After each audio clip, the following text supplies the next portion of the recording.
Welcome, everybody, to the Resistance Broadcast. I'm John. Thanks for being with us today. The base is open, and if you're listening to this, that means you're in the base because you're part of the Resistance. So thank you so much, whether you're listening on your favorite podcast app, that's Apple, Spotify, Amazon, SoundCloud, wherever, or watching on the TRB YouTube channel, youtube.com/@TRB podcast, where you can also find all the other videos we make, public videos, and our other podcast, Nerdy and Nice, which is all about the other things we nerd out about outside of a galaxy far, far away. But we are here to talk Star Wars. And with me, as always, is the continuingly healthier, week by week, Lacey Gillerin. What's going on, LG?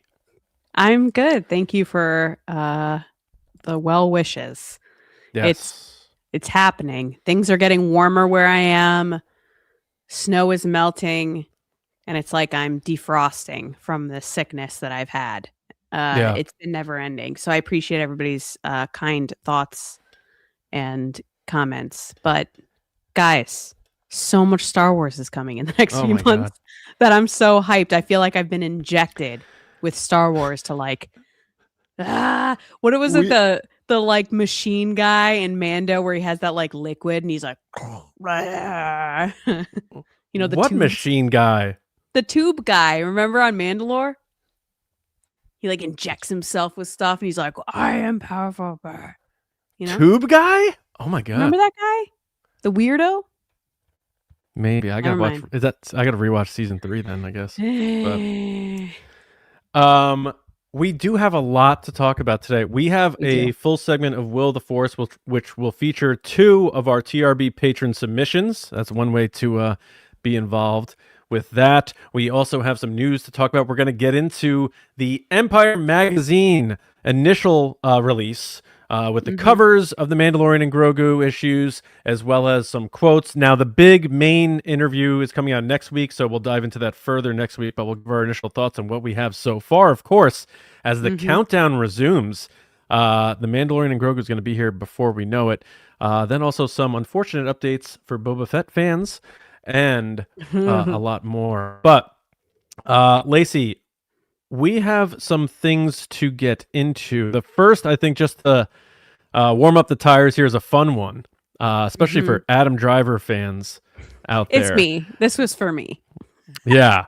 Now, people are going to hear this phrase, the Adam Driver bar, and think like, he has a bar? I must go there so I can meet Adam Driver. No. Could you imagine? You would never be able to get into that bar. And it's just called Adam Drivers. Just like, or just round driver. The block. Well, if it's called Adam Drivers, then you know, like, they're going to show up. You know? Maybe. Or even just walking down the street and they're just like, that place is called Adam Drivers. I'm going in. I don't care what it is. Fair. I am in. But so Adam Driver apparently set the bar for a new way to record dialogue. And we have this video clip from Dave Franco explaining it. I first went into the recording booth, I remember stepping in and there was this metal bar in front of me. And I was like, guys, what's the bar all about? And they're like, if you want to lean on it, you can. And I was like, I don't think I'm going to lean on the bar. And cut to the end of the session. I am gripping that bar with all my might. I am pouring sweat. Rosamund, you love voice work, don't you? I do. I don't think I've ever gripped a bar, though. Nor have I looked at a butterfly and seen a malicious, little brat. Let me tell you more about this bar real quick. So I also found out the other day that it's called the Adam Driver bar. You heard of the Adam Driver bar? I was going to say something and I didn't say anything. So I guess when he was playing Kylo Ren, there was like some voice stuff that he did in the studio, and I guess he just needed something to hold on to, and he invented this thing that changed animation forever. So now it's the Adam Driver bar. Yeah. So you'd heard of this? I heard of this doing something the same way, and the guy was like, do you want to hang on to this bar? And I was like, I don't know, yeah. I kind of feel kind of weird. And then by the end of it, you're like, this thing is amazing. Adam Driver's a genius. Yes. You know, you're like, it really worked. There's so much to say about this clip. Like, first off, you have like Dave Franco being just quintessential Dave Franco, and he's always had to have this giant smile on his face, and he's always laughing and stuff. But then you have like Wyatt Russell like fanning out, like, I was gonna say something about that with his dad. His dad. And then you have one of the biggest legends in Hollywood, Kurt Russell, sitting there saying nothing. He's just there. It's just so They're what a just great laughing. clip. I was Yeah. laughing at the fact that typical Americans, we have this ability to like be so kind of outgoing and crazy and wacky. And we're like, did you know this thing? Oh my God. And then you have Rosamund Pike just being like, no, I've never heard of a bar before. No. And it's like so proper. And I was like, oh, you make us sound like idiots. But I do have a picture of the bar that's been posted online. A couple people have posted around. So here is the bar. If you look under On the I forget bottom right this- there. Yeah, where the stand is that you can just Yeah. hold on to. It's just so funny. Just so funny that Adam Driver, everywhere he goes, he creates such an impact because he always gives like 300% that he just changes the ways people do things. Yeah. Yeah. So funny. So It's good. so cool. So yeah, it's a good clip. I love that. It adds to the mystique and the lore of Kylo Ren. And I don't know why it keeps happening, but it keeps coming up. And maybe as more of that mystique resurfaces, Disney and Josh, good old risk taker Josh over there in the CEO suite, maybe we'll take another hack at this thing. I Ben will Solo. But- say too that Yeah. it's amazing to me, and we've had a long discussion about Adam Driver and the Ben Solo stuff, and you know the returns in the box office aren't there, which is a high priority for Disney and any movie studio really. But the impact Adam Driver has on just social media impressions to me seems like it's a missed opportunity for these companies. Because anytime he does something, he's somewhere, he says something, he waves at an event, it's everywhere. Yeah. And Also, I'm just like, wow. I know he hasn't been box office gold on his own, but Yeah. I think with Star Wars, he is. I think he does Mm-hmm. bring a value with that character. And like I said, we don't know Ben Solo. We can keep talking about it, like we miss him and stuff like that. We don't know that guy at all. So We don't. it's interesting. We'll see what happens with that. A few more things before we get into the Mandalorian stuff. We do have a super chat that we just have to get to before we proceed with a big announcement that we have. Totally. And super chats, I believe you said this already, John, but super chats obviously get on the show no matter what. And you get brought up on the screen. We discuss what you say. But also feel free to like this video, comment, subscribe, share this on social media so people can find it. Social media is wild right now. All the algorithms and stuff. It's like the wild, wild Oh west. my God. So Yeah. people sometimes are like, I didn't know you put out a new episode. So it would really help us out if you just shared us, if you have the opportunity, or just join the conversation and let us know what you think about the things that we've discussed. Even if you're listening to this 2 days later, 3 days later, the following week, like let us know that you're there. We'd love to hear from you. Yeah. So this is a super chat from David Ford. What up, David? He said, Dr. Evison falls behind on rent and it costs him an arm and a leg. The death sentence on 12 systems is trivial on the next episode of MAUL Slumlord. Dun, dun, dun. David, thank you, sir. You could find David writing for the Stephen Colbert show, like at the opening And monologue. Jar Jar Jimmy Binks. Fallon. Yeah. Thank Thank you you, so David. much. Yeah, super chats are a good way to support us. And Lacey will get into other ways you can support us later on in the show, which are very Absolutely. vital for us here at TRB. So we can do things like what I'm about to tell you. We all know that MAUL Shadow Lord is coming. We are all very excited for it. Lacey and I are very excited for it. I believe the show Yes. arrives with 2 episodes on April 6th. And we are going to give the full TRB live show treatment to MAUL Shadow Lord because we are so excited for it. So with that comes a show title, a whole branding, and all sorts of fun on this live show that's going to be dedicated to covering MAUL Shadow Lord. So, It's Lacey, a typical live show mini series that we do during these live television. yeah, like series. Mando fan show, Galactic Goonies, K2S show, stuff like that. Yes. Yep. So now it is time for us to reveal the title and artwork for our MAUL Shadow Lord coverage show. Now remember, when it comes to MAUL, he will tell you, I'm no Sith. I'm no Lord. I'm just MAUL. There it is. I'm just MAUL coming to TRB Live starting in April. We're going to be covering all of the episodes of MAUL Shadow Lord live every week. We're going to bring out the rating scale. We're going to do a giveaway contest. We might haven't have decided guests. what that rating scale is yet. John's pushing for legs, but I don't know. Yeah, MAUL legs. Yeah. A pair of legs. How many pairs of legs does this episode get? Lacey wanted to go with the faces, and I understand that because MAUL has a cool face. So maybe the face with the sunglasses specifically. Or maybe we could poll the TRB patrons and actually let them decide. Yeah, maybe. That'd be cool. But yeah, so there it is if you're watching on YouTube. It's a play on I'm Just Ken, but it's I'm Just MAUL. And shout out to our amazing human being friend, Brian Ward, who does our artwork for us. No AI will be found in our artwork here on TRB. Absolutely not. Another great one here. We're very excited for that, and that is coming soon. More details on when we're going to do it. It might be the day after the MAUL shows come out. We're not sure. We're still ironing that out. But as soon as we figure out the details, and there he is, Brian saying Sam Witwer face scale. That's actually not a bad idea.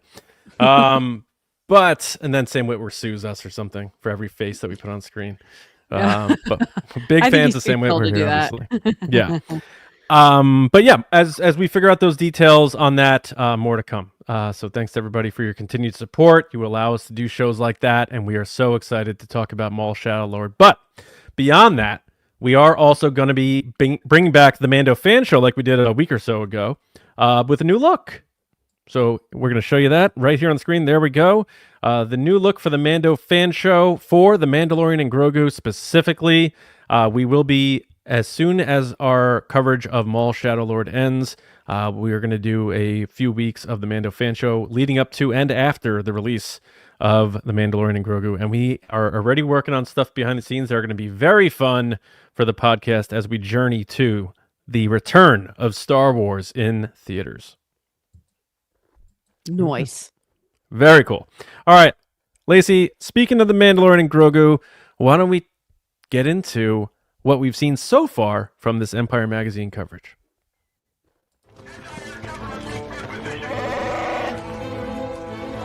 It's the Resistance.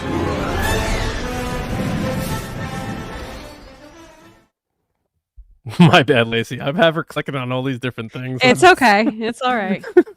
Just I saw your quick. face like, all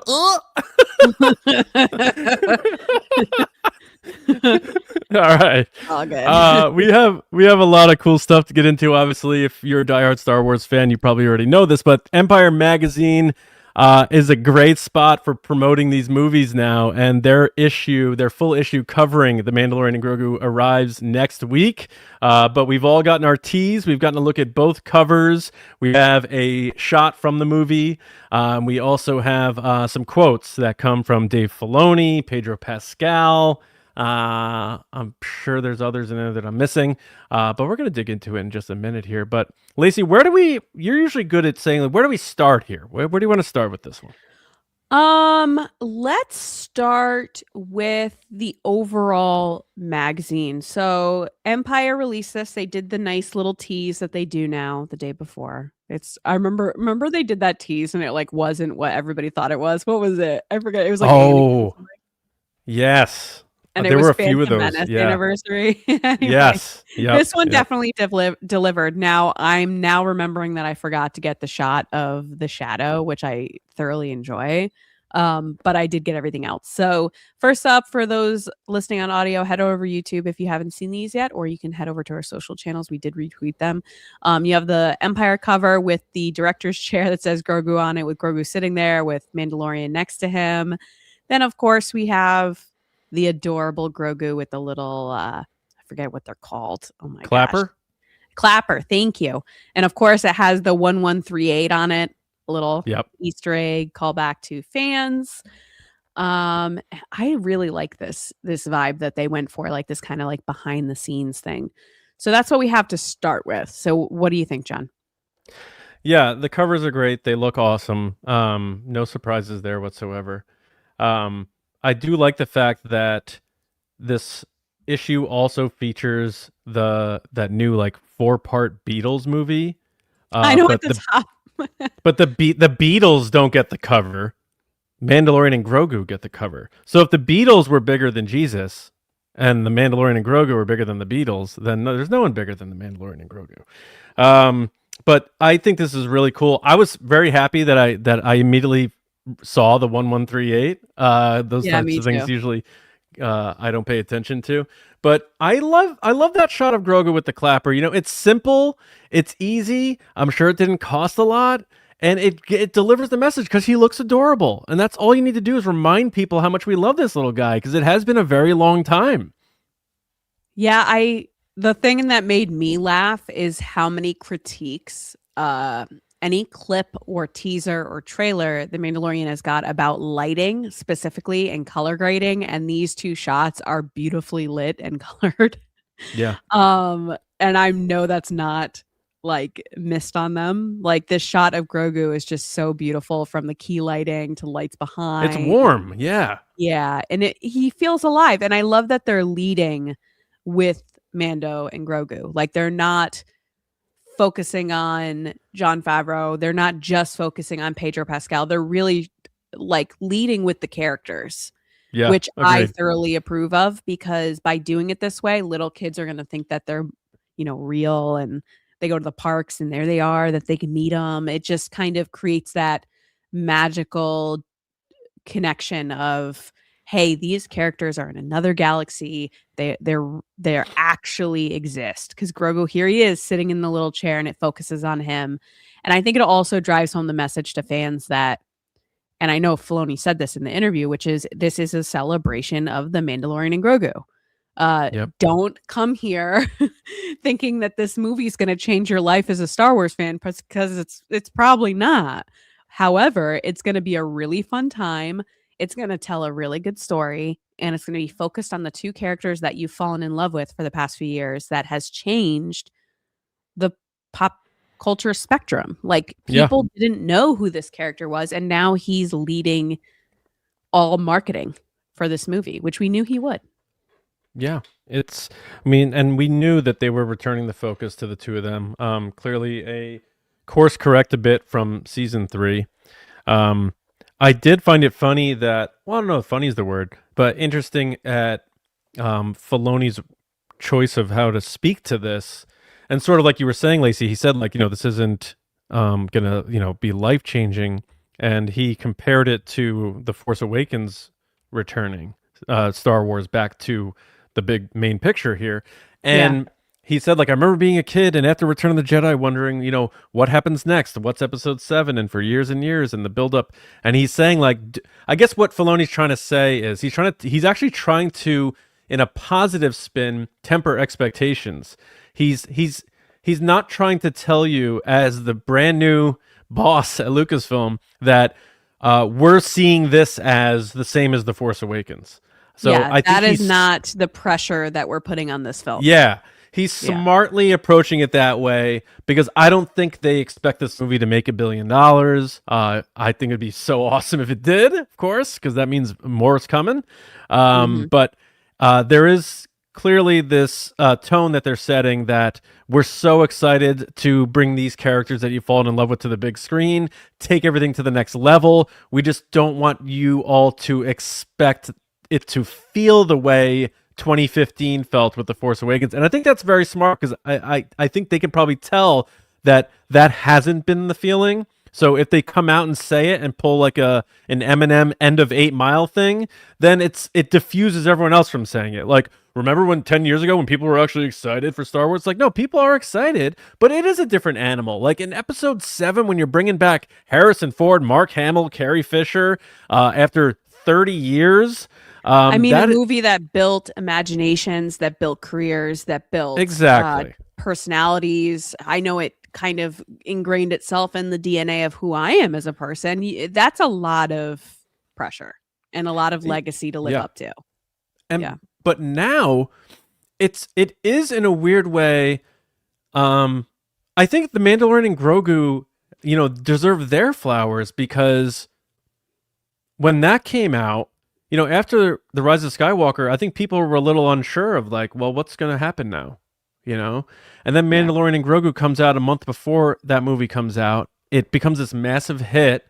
And then COVID hits. And it's like the Mandalorian and Grogu was Star Wars' lifeboat. for a very long time. It The was. Mandalorian specifically, but these two characters. Kicked off Disney Plus. Yeah, it took Star Wars. It gave these two fresh characters. It breathed new life into Star Wars after the nostalgia of Episode 9 and the closing of the Skywalker saga. Favreau deserves so much credit for that, and as does Filoni being a part of it. But these characters too. I mean, seriously, like if they didn't hit with this show, it's a very murky time traveling through COVID and all that with Star Wars without these two. And now they get a chance to be on the big screen. I'm very happy for Jon Favreau. I'm very happy for Pedro, these characters, and Lucasfilm, because while I think it's sort of flying under the radar when it comes to the hype machine, I think that'll end up being a good thing, because I think this movie is going to surprise people and be a lot better than what people are expecting. And if it does do that, to the first wave of people who see it, who aren't diehards like us, who are going to go repeat see it anyway, then maybe that word of mouth does get more people in. And as the weather heats up, families do pack those theaters on the weekend with their kids to watch, laugh, and have fun watching Grogu do his thing. I think this movie has a shot of doing better than I initially thought it was, which I thought it would be around 500. If it gets that run, it could be pretty special. Yeah, I do want to point out that our buddy Cal in the comments pointed out that Brendan Wayne confirmed it was him in the suit. Yeah, he did on social media. He's always very quick to be like, that was me. I was on that poster. I would That too. was me doing that. I know, right? What a flex. It does make me a little sad though, because now I think we talked about this on the live stream we did with Rebel ScumCon. I was off a year. So I thought the stunt Oscar starts next year, which would then put The Mandalorian and Grogu in the running for it, because it comes out the following year, including Brendan Wayne, who I would argue, obviously Pedro is the voice of The Mandalorian, but Brendan Wayne is the whole physical being along with all of the other stunt people and swagger of The Mandalorian. I was hoping they'd be allowed to enter for that first Oscar for stunt work, but that's not until 2028. So hopefully they can make more of these movies so Brendan Wayne can get his chance at getting that big award, because he definitely deserves it along with the rest of the team, which they have won for other awards. I don't want to misspeak there. That being said, the thing that's got me most excited about this shoot and about this movie in general is that in a time right now where we joked at the beginning, like, hey, no AI on this show, that kind of thing. This movie is leading with that by putting the physical puppet on the cover of this magazine and doing a one-on-one photo shoot with a physical puppet. They are saying this movie does have visual effects, but we are leaning into practical. We are leaning into droids, creatures, things that you can feel and touch and see in real life, because they really do exist. And I love that. And if it's one thing that I have to, if I could give Jon Favreau a high five for, it's that he's always pushed for that. He's always pushed for puppets and creatures and Phil Tippett's studio to be involved, to do stop motion. Which they are in the movie, yes, they could have done AI or visual effects for certain pieces. And that goes to other shows too, like Skeleton Crew. But they chose not to. They chose to keep it true to where Star Wars started and say, no, we're creating practical effects and puppets to go along with this universe, because we know how that's important to not just the story, but to the legacy of Star Wars and to fans. And the fact that Grogu has his own photo in this magazine where they're like, it's a puppet, but it feels real, right? Like the translucence of his skin great. And everything. And I love it. Yeah, you make a great point about Favreau. And then at the same time, he is old school in that way, but he's also very innovative, with the Unreal Engine stuff and the volume. That's all him. Yeah. So he and I'll never forget in 2019 his showcase of the Razor Crest and all that stuff, and showing the blending between model and digital. And I love that Favreau likes to blend both, and that's a page right out of, we talk about it all the time, Jurassic Park, the T-Rex scene, the blending of the CG with the puppet. If you get that right, it works so good. And I think Favreau's going to deliver that here. Now, we do have one more image we're going to look at, and then I have some thoughts about it and about maybe some light speculation. But do we have the RT image.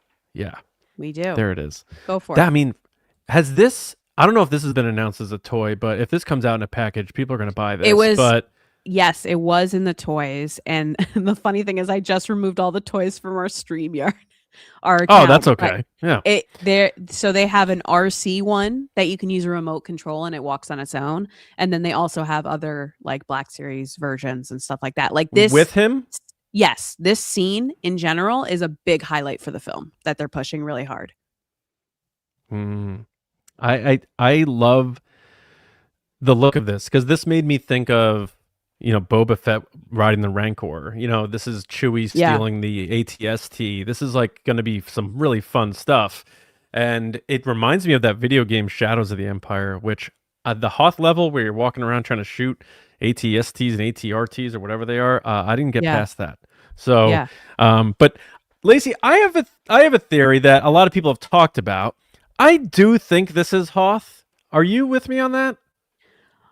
I need to hear all the details of why that theory is so pushed. I mean, outside of like, obviously it's a main connection. And if Jon Favreau has a favorite movie of Star Wars, he's probably going to say Empire like everybody else. I do want to note that, yes, here's one example of the toys. I luckily still have them on my computer. Here it is, a Lego version where he's got Grogu in the ATRT. And then also here's the RC version where he also is on there with Grogu. Now, it's interesting. In this photo, it looks like Grogu is not there. Right. Yeah. So I think this is going to be part of that where they are separated, whether that's Grogu is flying through space with the Anzellans or he's crawling through sewers. I don't know. But there is certainly going to be a part of this movie where they're separated, which is probably going to create that anxiety for that reunion in the third act. But you pretty much nailed it. I think when it comes to speculating, I love when we get bananas about stuff. But I think when it comes to Favreau, we got to reel that in. Just reel it on in. Because if you really think about all the stuff Favreau does, it just harkens back to his childhood growing up as a Star Wars fan.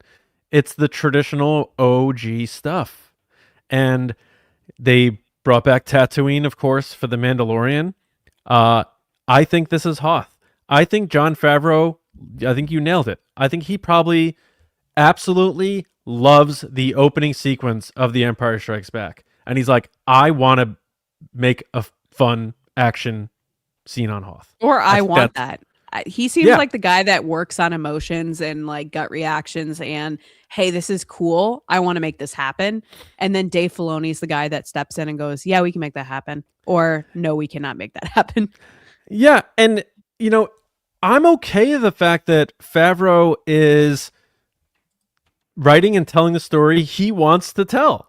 He probably asks himself, what would 10-year-old me think is awesome?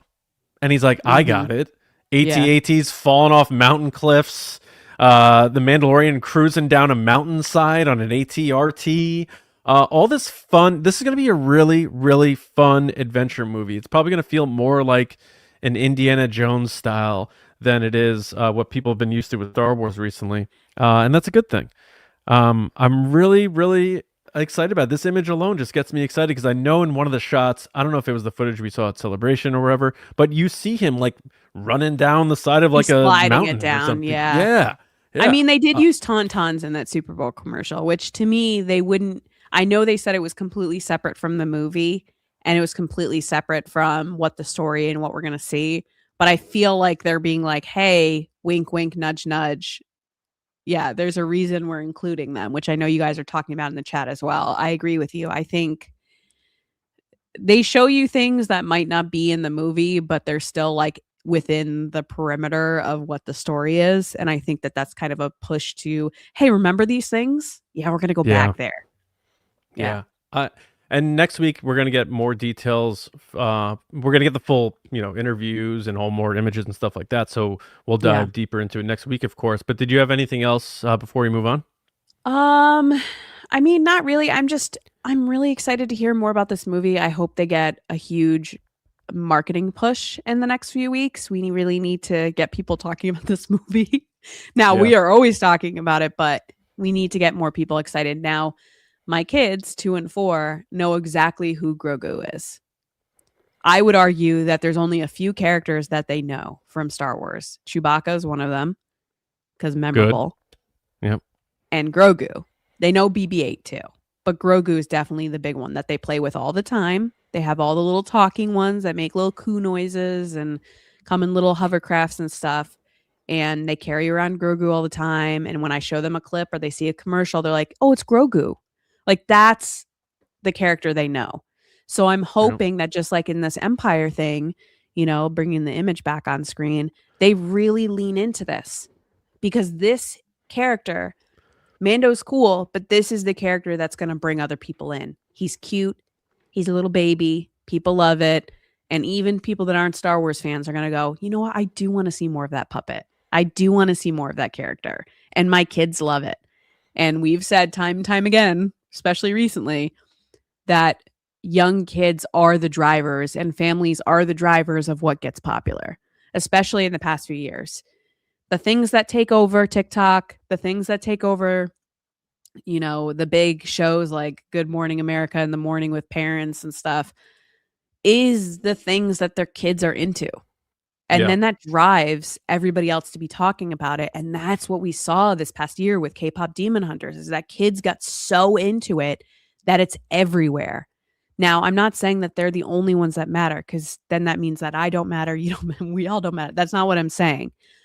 But there is something to be said that as a parent, when you're hearing about something at the level of a preschooler or a kindergartner or an elementary school kid, the fact that it's trickled down to them means it's a big deal, because it means their older siblings are talking about it, their cousins are talking about it, their parents are talking about it, and that's what makes it important. And that's the kind of stuff that Disney needs to lean into. They need to lean into families. They need to lean into making these adventures important to the next generation behind us. The 20-somethings are great, but you got to get the kids involved. You got to make the toys cheaper. You got to make them more accessible, and you got to make kids want to have adventures. Yeah. Or you're not going to see this legacy carry on. You're not going to see this franchise continue on for the next 20, 30, 40, 50 years, because no one's going to care. So there's a reason why Disney keeps dipping back into the Toy Stories and the Frozens and the other IPs, because people consistently care. And every time they make a new movie, it still reigns true and connects with all ages of audience. Yeah. Yeah, I think it's going to be a fun one. I really do. I'm really excited for it. And before we know it, it'll be here. All right. Now, don't go waiting around for Boba Fett to come back, because it doesn't look like it's happening, at least anytime soon. This was so hard to read. I'm not going to lie. Tamara Morrison, fan favorite. He has been around the Star Wars family since 2002 with Attack of the Clones, playing Jango Fett. And, of course, recently with the Book of Boba Fett, among other things. And he's the live-action clones, all that good stuff. Which he brags about. He's like, that's me. I'm all of them, yep. He, I guess, got himself in a little bit of trouble, but not really. He claims that when he was at a convention last year, he was campaigning fans to, quote, send a fax or a letter or an email lobbying for his return as Boba Fett. And he said, I was only joking. I'm at a convention. I say stupid things. And he said this to Inverse, was the outlet he spoke with. And then he said, then I've got Lucasfilm ringing me. Look, you've been put on the shelf, Boba Fett. We might open up the jar later. It's like, oh, man. What a weird thing to say. Open up the jar? You're keeping them in a jar? I mean, he probably added that part of it, but it doesn't sound like he's going to be coming back anytime soon. And then I saw Ming-Na Wen quote tweeted this report saying like, oh, I would love to be able to work with Tim again with Boba Fett and why am I blanking on her character's name? Fennec Shand. But she's like, if not in Star Wars, then hopefully somewhere else. So I don't know what the future is for Boba Fett.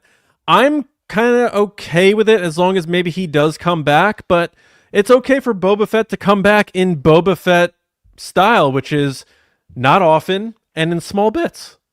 Mm-hmm. What do you think about this? You seem upset about it. I don't know if it's not like I'm like, oh, how dare they? That's not.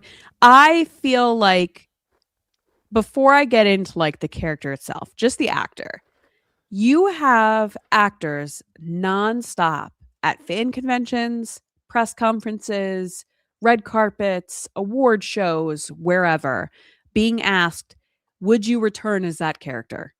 Like all the time. Name a character they've been asked about it from the 80s, 90s, whatever. Like, would you ever return to play? They've been asking Sarah Michelle Gellar now that she's doing Ready or Not 2. They're like, oh, Buffy's coming back. Would you do Buffy with Buffy? You know what I mean? It just seems like a normal and it is, isn't kind it? of. It is coming back. Yes, yeah. The girl from Skeleton Crew is playing the new Buffy. So, what is her name? Ryan Armstrong. I think that's her name. Ryan Armstrong. Yeah, I think that's what her name is. I apologize in advance. A lot of names going around in my head right now. Yes. Yeah, but you got it.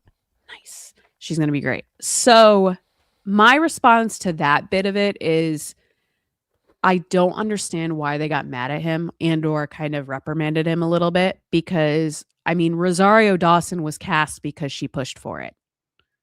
Like, numerous things have happened in fandom and in franchises because fans have asked for it, whether it be good or bad. Sonic got a whole redo because of fan reaction.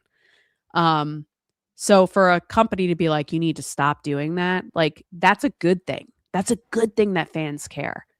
And I don't think that should be treated as a negative. That's one piece of this. My other piece of this is it does make me sad because we've had this conversation before, and this isn't meant to be kind of an insult to anybody, but we're not going to have everybody around all the time. And I'm not just talking about old age. I'm talking about like the unfortunate passing of characters and actors like Ray Stevenson. You are not going to always have these people around. So when I see someone that's being kind of pushed aside, and we saw this happen with Mando season 3, like he openly was like, yeah, I never got the call. Now we had Book of Boba Fett, which Jon Favreau himself said it was basically the Mandalorian 2.5. So he was kind of intertwined within the story of the Mandalorian, and then you're never going to bring him back again. So my response is like, if we see in the Mandalorian and Grogu, we see Cobb Vanth, but we don't see Boba Fett, to me, that's insulting. To me, that's a little wild because you can't have one without the other, especially someone with such a legacy and fan following as Boba Fett. That's my piece. However, as a Star Wars fan also, I do get that he is kind of not a sub level, but like like if you're looking at it as a rings, like a big set of rings of like circle diagram, he's not in the first circle of important characters. He's probably in the second or third ring, which is fine because you need to have other characters to supplement the bigger story and to help things along. That's what his character does. Now they put him in the spotlight for Book of Boba Fett, which I enjoyed. I really liked it. But is he changing the galaxy? Not necessarily. But I think that them saying that they're shelving him is not cool. Like, I don't like that. Yeah, I'm of two schools of thought there because I do agree with you. These people aren't going to be around forever, and we should be able to, while they're here, if there's stories there, use them. Because I think seeing like a 75-year-old Boba Fett walking around might be a little strange, but at the same time, yeah, I don't necessarily blame them, and I don't think it's like his fault. But we live in this like world now where it's like, fans are like begging for an Obi-Wan Kenobi season 2. And I'm like, what story are you going to tell? I'm like, the season 1 alone, like, really made things a little strange when it comes to now Leia and how we view her in A New Hope, because she now retroactively has this really close bond and connection with Obi-Wan Kenobi, yet she has basically zero reaction when he dies. and she's comforting Luke, who has known him for 25 minutes. She's like, And I'm so sorry about that. Man. you can try to cure that retcon as much as you want, and I understand people are gonna be like, well, Leia's strong and she's seen a lot, so it didn't affect her as much. Yeah, okay. I think people talk around things sometimes to be like, oh, clearly you didn't get it. And it's like, no, I got it. Yeah. It's sort of this, it is a bit of this retcon thing.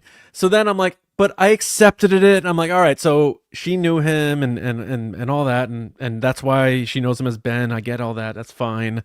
But then they're like, fans are like, we want a season 2. And I'm like, you can't keep bringing him back, because then it looks more and more ridiculous when A New Hope rolls around and he's supposed to be like just sort of out in the woods becoming an old crazy old man. If he keeps doing all these adventures and we bridge that gap closer from 10 years between Obi-Wan Kenobi and A New Hope to 8 years, 7 years, then it's going to be even sillier when it's like 50-year-old Ewan McGregor, old man Alec Guinness right there. So yeah, and I guess what I'm trying to say is I love these actors too, and I love these characters too, but the want to see them shouldn't be the reason they're brought back, and I feel like that happens sometimes.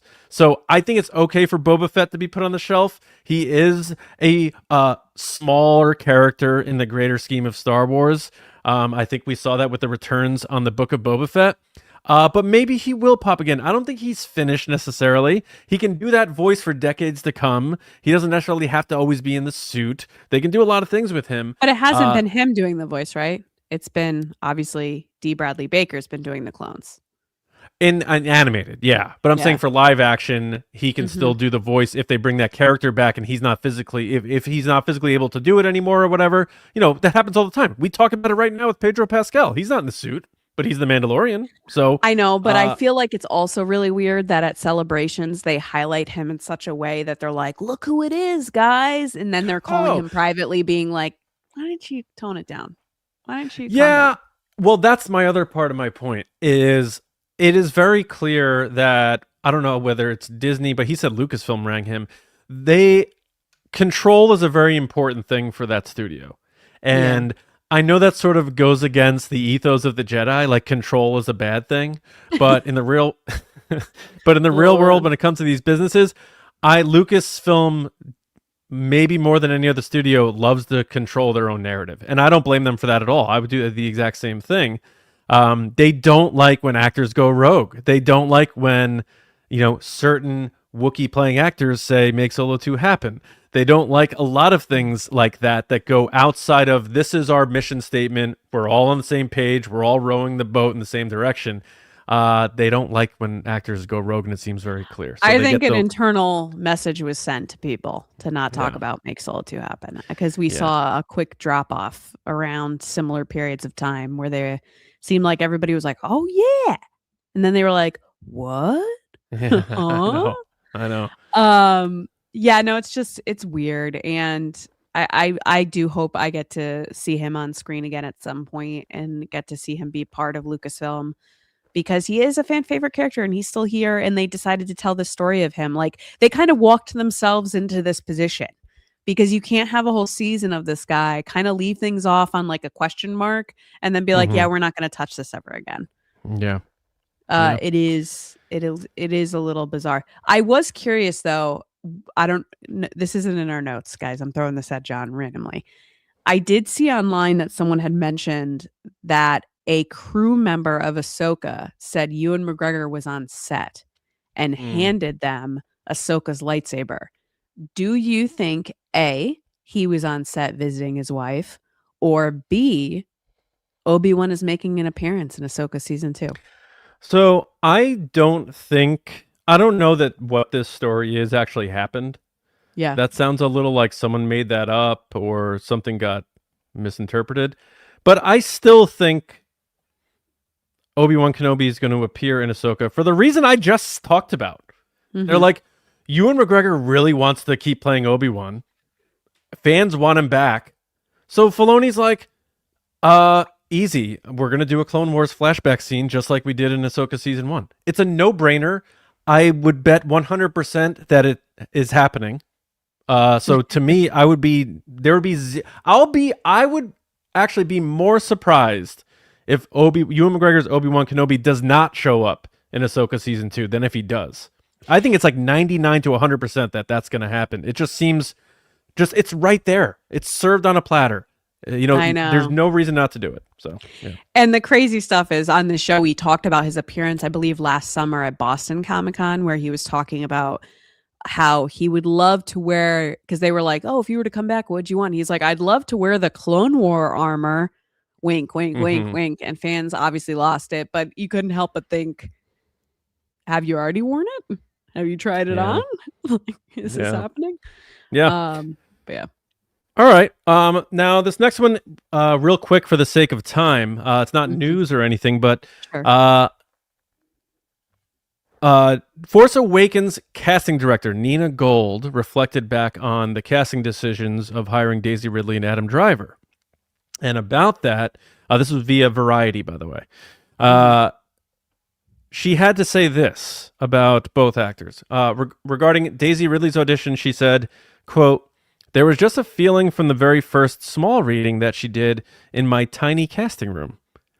We then went on to see about 9 million other people," obviously exaggerating, "but it was impossible to get her out of our minds. She was really good. She also very sensibly came in for the first audition with the little Princess Leia blobs on the side of her head." I've never heard them called blobs before, but there we go. And then she said, as for Adam Driver, she had seen him in Girls, the HBO show. And she said, he was an effing phenomenal actor in that. And that was hard to resist. How bloody brilliant he could be. They said he didn't have to audition. He just got it. So and I have thoughts on this because I've heard other stories. But what are your thoughts on these quotes from the casting director herself, Nina Gold? I mean, it's not surprising. We've seen the clips of Daisy Ridley doing her screen tests, and she's incredible, just like sitting in a white room in a random chair with J.J. Abrams. So I think some people just have it. They have the aura, the vibe. They're destined to succeed in this industry. And it just seems like these two people were picked perfectly. And also Nina Gold as a casting director, she literally is her name. She's gold. She's picked every probably big gold, actor. Jerry. Yeah, she's picked every big actor for every pretty important. I'm pretty sure she cast Jennifer Lawrence as Katniss. Like, she is the best of the best. And I'm not surprised that she chose these people. And I haven't watched all of Girls, but the scenes that I've seen him in, like, he is intense. He's over the top. Like, which he's really good at what he does. And I say that every time I see him in something, he's phenomenal. I'm just waiting for that outside of Kylo Ren. I'm waiting for something to hit for him real hard, because I think people see him as Kylo Ren and that's kind of just stuck. And that's okay with me as long as we get to see him as that again. But yeah, this doesn't surprise me whatsoever. Yeah, me neither. And I remember was that the audition tape where Daisy Ridley's like doing that crying scene? They're doing the interrogation scene, and they're like holding her head. We've seen that. Yeah. The only other thing that's a little fuzzy to me is for years and years and years, I had remember reading that Adam Driver got the gig because Kathleen Kennedy saw him in the movie Lincoln, Steven Spielberg's movie.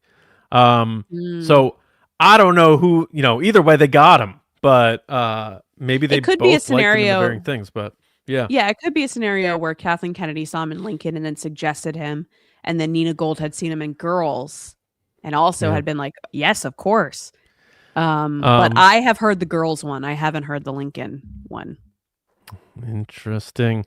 But very cool. And I love when we get these little reflections back on these things that we love. But it is almost time to move on. But before we do, we got Darth Snips in the chat. She's meeting Hayden Christensen in 2 days. Tell him we love him. Very exciting. And she said she's going to propose to him. So we have an arrest on our hands. It looks like the chat is already collecting bail money for Darth Snips as she makes her journey to meet the chosen one. So congrats to you, Snips. Have such a good time. And thanks for always being part of the base. But we do have a round of Will of the Force and then Resistance transmission, so we got to get cooking here. Let's We dive also still have action figures to discuss. and action figures. Mama. Do we want to do those real quick? All right, do the action figures quick. Okay, so Hasbro announced today that they're releasing some action figures for MAUL Shadow Lord. I've already made a joke off air that I'm never going to get this title right. I'm always going to give different versions of it, but Star Wars MAUL Shadow Lord, they released this poster which looks sick. Really well done. I can't see what the name is in the corner of who shot it because usually they get some really cool like action figure photographers to do it. But they've announced these figures. So let me really quickly pull up the email from Hasbro just so we can discuss a little bit. So first up, we have MAUL. So this is a sick picture from MAUL. I really like how they've been going about this in the past few years with posing these action figures in ways that like show you what they're capable of with their multi-point articulation and their different accessories. So MAUL comes with his obviously dual saber. He comes with a little kind of cloth hood. And he is going up for pre-sale tomorrow. All of these are on March 5th. So if you're listening to this on audio in the morning today at 1 p.m. Eastern time on Hasbro and participating retailers, and it should be available this spring. Yeah, so that is Darth Maul. What do you think of that one, John?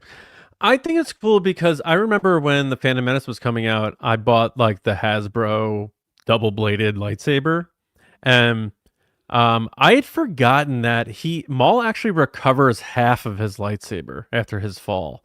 So like you see it in that shot where he's holding it out in front of him, which is a classic Darth Maul type of thing. You see that's clearly his lightsaber from the Phantom Menace, like half of it. And then he fuses it together with the new one. So that's really cool. Yeah, the figures look great. The price point is pretty crazy to me. I don't know how kids are supposed to buy these. So these are made, if we're being honest, to sit in those boxes on people's shelves in a collection. And that's how they're doing it. But they look great. I understand that they're probably more expensive because they're a higher quality figure than the 3.75s we're used to clanging around. But these do look great. Just $28 a pop. You're talking about $120 for these 4 figures. That's pretty wild to me. Yeah, so I apologize to everyone in the chat that's blown me up right now. The 5th is today. Fun fact. So they went on pre-order today at 1 p.m.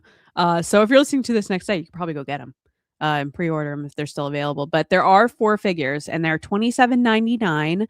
They're for ages 4 and up, but I don't see my 4-year-old buying these, but that's okay. So we have Darth Maul. We have the 11th brother, which also comes with a lightsaber. It looks really cool. I love this little jump pose they got the figure in. Yeah, that is a cool figure. We have Rook Cast. Yep. Make sure I say that correctly. Which looks really cool. She comes with 2 guns and her Mandalorian armor, and all the boxes line up in a really cool design on the side. So if you put them on your shelf, like John said, they have this like little mural on the side. They've been doing that for a couple years. So you have to buy all 4. Yeah, to complete the set. And then we also have Devin Izara. His apprentice. Yes. New apprentice in Shadow Lord. Looks really, really cool. So yeah, I apologize that I misspoke. It's been, That's not a big deal. it's dates, my man. Dates. You got Banco pre-order your figures, folks. They're gonna look beautiful on your shelves. Enjoy. I think I'm holding out for Mando, which I saw Star Wars Japan had teased that they're doing Mando Mondays again. So we will see what they release during that time frame. They do have a bunch of pop-up stores in Japan right now, and I'm so jealous because they don't do those here. I don't know what's happening. They do they're like, there's 4 pop-up Mandalorian and Grogu stores in Japan, in Tokyo. Yeah. And I'm like, where's our pop-up store? Where's my pop-up event activity? Nowhere. And now Target announced today that they're getting rid of toys out of their stores. Like they're lowering the amount of toys they're carrying in their stores now. Yeah. I'm like, so this is where we're going now. The idea of going to a Toys R Us has been eliminated. Going to a toy section is getting smaller. It's just insane stuff. Anyway, let us continue with the show with our fun segment, Will of the Force. I fear nothing, for all this as the Force wills it. So this section is a fan favorite of you guys. It's a way for you to get involved with the show. So there are lots of ways you can support us. Like I said earlier, you could like this video, comment, subscribe. If you're in the chat right now, make sure you give us a like and let us know how we're doing. You could also follow us on Spotify, Apple Podcasts. Please leave a review. It lets us know how we're doing, and then also lets us rank a little bit. Help us out. If you want more than that and you really want to be a part of our community and support what we're doing here, whether it's upgrading, show graphics, going to events like Rebel ScumCon later this year, or just covering Star Wars in general, reviewing products, etc., you can head over to patreon.com/TRB podcast. Starting just at $5 a month, you get to say, hey, I'm a part of this. And you get to have exclusive mini episodes. You get to answer questions like this and submit questions for Will of the Force, determine topics for the show. And we were just talking earlier, deciding certain things about the show, like our ranking scales. We're going to have certain merch for you guys and much, much more. And it just lets you be a part of the community, which honestly has changed my life. I can't speak highly enough about all these individuals that are a part of it. They're wonderful, wonderful people. And it lets us have kind of our little space off the internet of social media and just geek out, love Star Wars, love everything, and chat amongst ourselves. It's really nice.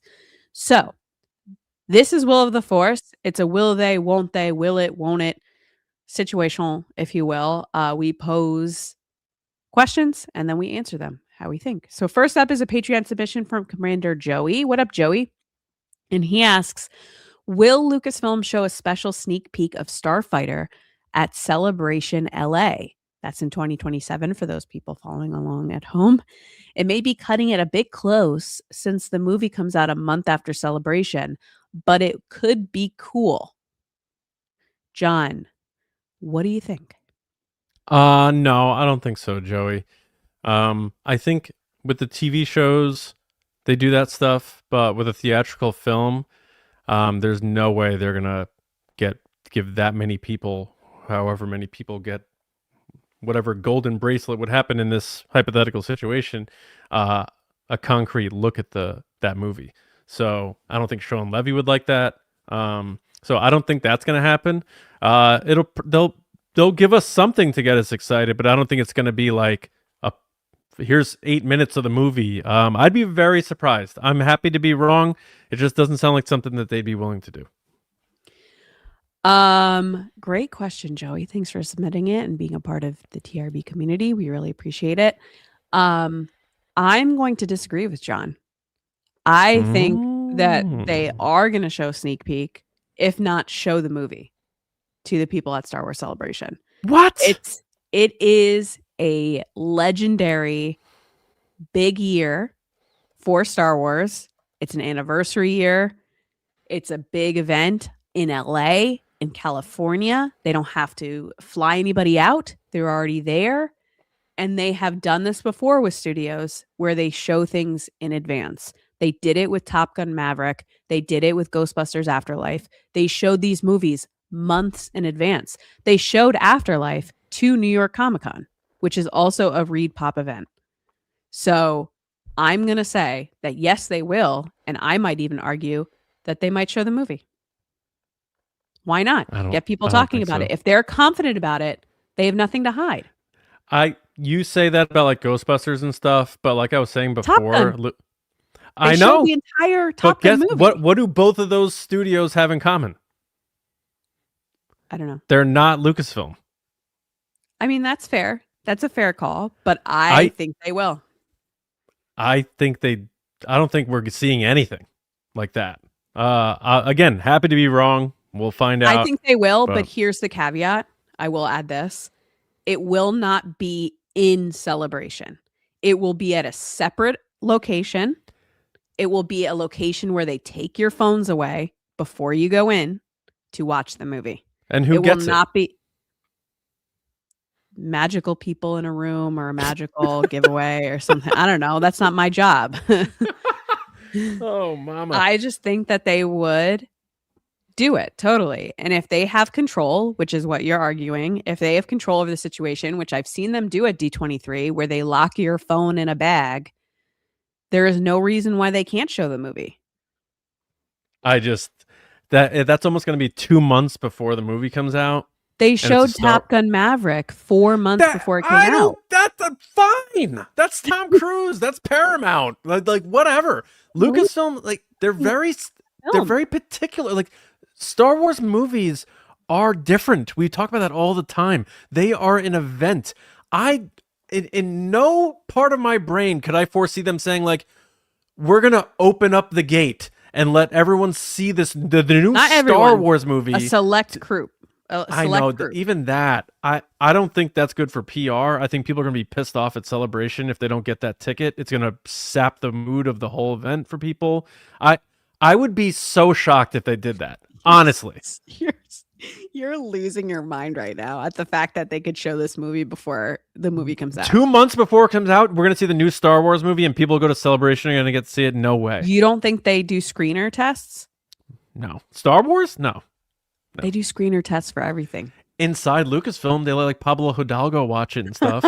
But who, by the way, like I love. Did I say this recently? I probably did, but whatever. Pablo Hidalgo is always on like Blue Sky. Like people think I'm so important, but I'm not important. And then every time there's an interview with somebody, they're like, "I ran this by Pablo, and he said I could do it." I'm like, "Which one is it, Pablo?" Yeah. He's very important, but he doesn't want people to think he's important. Is what it is. Yeah. I don't know. I just remember it was like all this drama on Twitter when he'd like lock his account, and then people would screenshot it anyway, and it was like this whole thing. Yeah, and then when they show that 5 minutes of the movie to like 30 people out of the 300,000 people that attend Celebration, there's going to be the phones. People are going to like find a way to like illegally film it. What a disaster that would be. There's no chance they of would doing take this. the phones. No. I'm sorry. Chris, the.chris.atx on Instagram. Thanks for watching, Chris. Says, I would love for this to happen, but it's not LFL's MO. Isn't that what I just said? Thank you, Chris. Will then you says, got hey, I already guy. watched it. Yeah, Will's already seen the movie. Grogu gets flippin' tall. He grows. Are you talking about Starfighter, Will, or are you talking about Mando? Oh, he's seen Mando already. We're talking about Starfighter next year. Yeah. Will. But Will's probably already seen Starfighter too. Will's got the mad in. He's got the first cut. He's got the. I can't wait to hang out with that guy. Yeah, he's in Starfighter. He's in both. Oh, nice. Oh, I see. Because maybe the timeline, maybe Starfighter takes place further than we thought, and Grogu's like a teenager, like Groot in. He said it's Guardians Ryan 2. Gosling in a Grogu costume. Nah, perfect. He nailed it. The funny thing is I could see Ryan Gosling doing that this weekend at SNL. Like being in a Grogu costume. Yeah, I love him on SNL. So bring back the Beavis and Butthead thing while you're at it. But all right. Next that was only the first one. So I know we got to get going here. Do you want me to just go right to the next submitted one? No, let's do them all. You want me to do them all? Okay. Will Callus appear in the Mandalorian and Grogu? Do you see what she just did, folks? I just want you all to understand what just happened. So Lacey wanted to skip the questions that I wrote for the show and just go right to the Patreon submission. Just to the fan questions. I don't know why anybody in the comments would be like, oh, how dare she? I would. I wrote the damn thing. All right. What's the next one? Are you doing that one or no? Are you going to read the second one? I just read it. Read it I again, said, what please? do you think? And you said, hold on, everybody. 1 second. And then you went into this diatribe about It how wasn't I've diatribe. wronged. It was 10 seconds. It was 10 seconds about Will how you deleted my creations. Will Callus appear in The Mandalorian and Grogu? You better have a great answer here. Go for it. Yes, he will. He's going to be played by Josh Holloway from Lost. Book it. That was what you needed to push back on, that answer. All right. Yeah. My answer is no, he will not, because he's not important to the story right now. Okay, next. Patriot submission from Commander Lori. What up, man? He said, will we see origins of the armorer in MAUL Shadow Lord? Ooh, good question. John, what do you think? No. Why not? I just don't think that dipping into backstories for Mandalorian characters is something Filoni and Whit were interested in doing for a MAUL show. That's why I think that. That's fair. Yeah, I think I agree with you. I don't think the Origins will show up for that, specifically because while they're trying to work towards this like all-encompassing culmination film, I think that right now they're really trying to make this about Maul and really trying to highlight what he's going through, his experiences. They're making it all about him, and they don't want to go off on side quests or tangents about other characters. Because Mandalorian and Grogu get in their own stuff too. So it's like, I don't think they want to be like, oh, well, wait a second, let's pivot this way.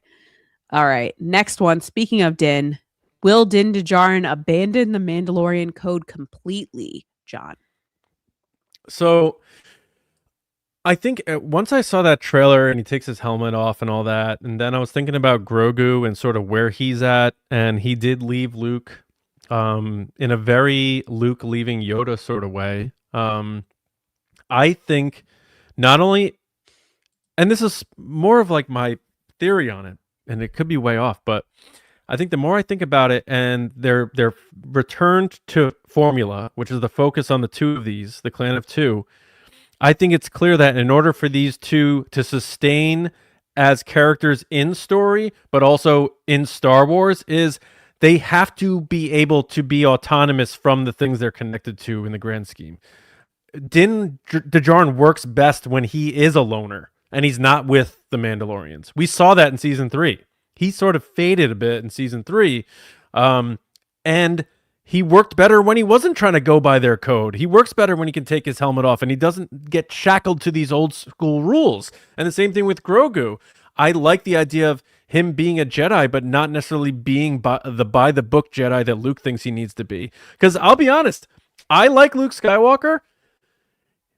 He gets a little monkish and boring in these CG versions of Luke Skywalker in the Book of Boba Fett. Like, I don't like monk Luke Skywalker. I like whiny.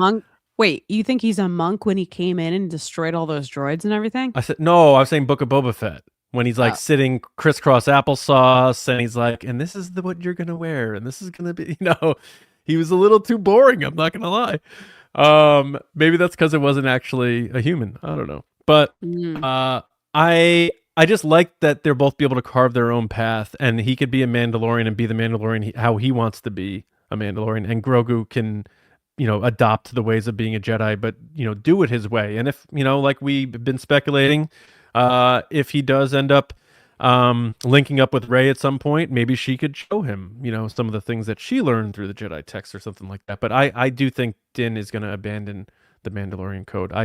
He needs to have his helmet off. He needs to be able to. In order for him to be the character Jon Favreau wrote, which is sort of like a cowboy in a way, he can't live by this ancient code creed. It just doesn't. It's not as fun. Sure. I mean, in the interview with Empire, Jon Favreau and Dave Filoni did say that Din Djarin, the Mandalorian in this movie, is less about skill set and, going after it and doing these certain things, and it's more about his relationship with Grogu and how he's grown. But I would argue that he only removed his helmet in the trailer because someone took it off of him. He didn't remove it himself. And then he took it off when he was faced with that monster because I think they threw him down there without the helmet on. Yeah, but he took his helmet off willingly already in season 2, knowing that he wasn't supposed to, because he wanted to show Grogu that everything was going to be okay. That to me is the tell. He took it off for him. Yes, but then he went right back to Mandalore to go into the waters to put it right back on. Yeah, and then he realized that sucked because the Mandalorians kind of suck. Did and he though? Because at the end of season 3, he was still wearing it with his feet kicked up in a very hot desert location. That's fine because, I mean, he's the Mandalorian. He's still going to wear his gear. He's outside. What if someone takes a shot at him? He doesn't want to be out there all Pedro Pascal. He wants to have his mask on in case someone tries to take one to his dome. He's got to be smart. He will not abandon the Mandalorian code in this movie. He better. I don't think he's going to. We literally, I agree with what you're saying in the sense of where his character was going in season 1 and season 2. However, season 3 backtracked all of that. And that was one of my critiques and criticisms of season 3 is that we got to a certain point with Din Djarin where he was realizing like, hey, maybe there is a world outside of this code. Maybe there is a world with my helmet off. Maybe I can experience these things and still be a good person and still have a community and following and a connection with others without having to wear this helmet all the time. And he basically got slapped with the code. And they were like, get out of here. You took your helmet off. Where are all those Mandalorians? Where are they all now in this movie? Like, I'm sure they're going to answer that. I don't know. I think a part of this movie is going to be him and Grogu realizing that what's most important is that they have each other and all the other stuff doesn't matter. But we'll see. That's fine. But I'm just saying, you said he took his helmet off. He didn't take his helmet off. It was taken off of him. I don't care. He's taken his helmet off before, and I don't care if he atoned or not. It's something that's inside him. That's who he is. He not only atoned, he went into the water. I don't care. How many the bottom, and then had to get saved by Bo-Katan, and then Bo-Katan then agreed with him that his way was okay to her. How many psychopaths go to church and confess and think that heals them, and then they still go off and be idiots? Like, get out of here with that. He doesn't care about any of that. He was doing that because he was trying to like get them off his back. That's an extreme. I don't think he's a psychopath for putting a helmet back on. I'm making a lateral, not a direct analogy. I'm just saying, people do things and it doesn't necessarily mean that's how they're trying to operate. He was just trying to work his way through those people. That's all. You think that again? Hold on. You think that though, because he did go back to Mandalore, almost died 2 times, by the way, almost died just to be able to say he went back into the waters to be a Mandalorian and then went back again with the rest of them to do it again. I think in that moment in season 3, he thought, this is what I need to do. This is what they're telling me. This is what I have to do. I think as this relationship develops, what are the integral parts about this story is going to be realizing that it's sort of like the found family thing. Like, all he knew was this group that adopted him and sort of forced him into this life and made him this way. And things haven't really like worked out for him in that way. None of these people actually cared about him. He was sort of on his own doing his thing. And then he meets this little kid who makes him actually feel like a human being and actually care. Like, he was a Mandalorian that whole time, and we meet him in the first episode of the series, and he's cold, he's calculated, he doesn't care, he doesn't have compassion, he's doing a job so he can make his money. End of story. This kid changed him. It humanized him. And I think I think when you follow the path of this character, I don't think it's him still being married to this clan and being a part of this creed. It just doesn't make sense from a storytelling perspective. I think the further he goes with this kid, the further he's going to distance himself from that because of those big moments. Him taking his helmet off in season 2, that he may have atoned for that or whatever, but that was in him. That was an instinctual moment and decision he made consciously to take that helmet off. That's still there, if not bigger, because he loves this kid more as more time passes. That's all I'm saying.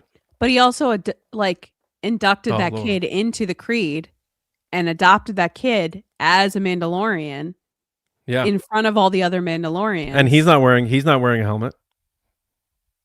Well, Grogu's a creature with huge ears. I don't think they've made rules are rules.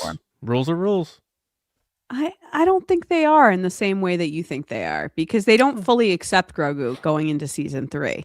I think that it's hard to argue that, he won't follow the code when season 3 is literally him fighting tooth and nail to be a part of the code. And then where does he end up at the end, though? At the end, is he with the Mandalorians? No, but he's still following the code with his helmet on. You will see. I'll see, I guess. But at the same time, when they describe this as a celebration of the Mandalorian and Grogu, and for a fact that they didn't have a ton of scenes with Pedro in it, that I don't think you're going to see a huge character arc in a fun adventure movie. I think you will. I think there's going to be more heart in this movie than you think. I think there's gonna be more emotional beats That's than not you fair think. to say. That's not fair to say that And- I think there won't be heart in the movie. That's not what I'm saying. And I think there will be another scene in this movie where he does take the helmet off himself.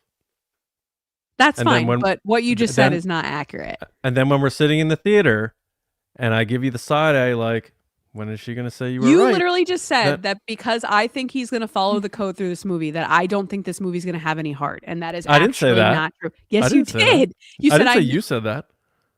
John, you literally just said that. No, I didn't. Yes, I you said this did. movie will have that. I didn't say you said it won't. All right, let's move on. You said you don't think this movie will have as much heart as I think it will. That's literally what you said. I may have said that. Check the tape. All right, let's move on. Let us move on to. I like that though. It was a nice spicy Will of the Force. That was a good time. He took his helmet off, but then he fought to put it back on. Therefore, he's gonna take it off again. That's not what I said. That was the argument. You'll see. I'm just saying.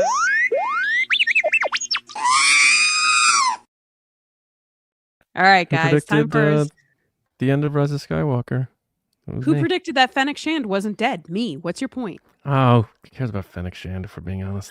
Oh my God. All right. Time for Resistance Transmissions. You guys love this segment. I love this segment. It's where John puts up a crazy, wacky situation on social media and you guys give your answers. So this week, the question situation is Maul drives himself to the premiere of MAUL Shadow Lord. What kind of car does he drive? And what does his vanity plate say? All right. First up is Valerie at valeriegogo.bsky.social. What up, Valerie? She said a Porsche 911 GT3, black with yellow accents outside and inside the car. The plate would say, "For Savage." Oh, his brother. Yeah. Yeah. A little tribute to his brother and a Porsche 911. All right.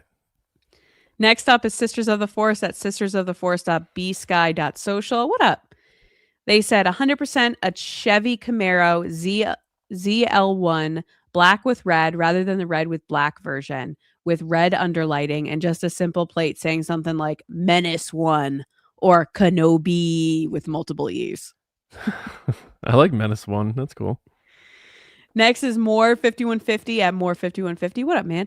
He said Maul would drive a Lamborghini Revelto. I don't even know what that is. It actually has horns on the emblem. Oh, snap. Custom painted red and black. His license plate would be DBLBLD. Oh, double blade. Ha ha ha. Well done. Next is Andrew Staley at andrewstaley.bsky.social. What up, Andrew? How's it going, man? He said a black with red stripe 85 Chevy Monte Carlo lowered license plate Redman 1. I feel like the Redman would be pissed if he was Redman 1. Or maybe Yeah. Redman's already taken. By the Next, rapper Redman. yeah. Next is Guru Vodou at guruvodou.bsky.social. A 1999 Dodge Viper, black with red stripes. The plate would read Knob Hater. Oh, Knob Hater. KN0BH8R.